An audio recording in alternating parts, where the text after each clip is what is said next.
Progres mobil Jeep Wrangler tahun 97 ya, tipe YJ40. Ini sudah di meshing, lagi di dalam oven. Setelah ini langsung naik pengecatan. Oke. Ini untuk komponen panelan-panelan sudah dicopot ya.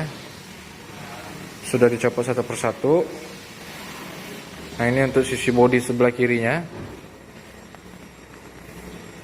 Tadinya mobil ini hanya inginnya catnya panelan di bagian pintu bagasi, namun si pemilik inginnya dicat all body lagi, karena pada saat kita pengelupasan di bagian belakang itu ternyata dempulan lamanya itu mengelupas, sehingga kita mau tidak mau harus kita kopek semua guys.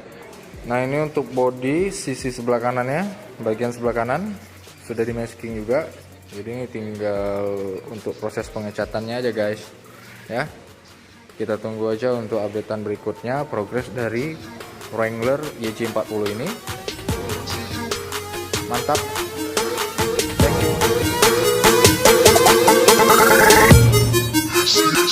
you.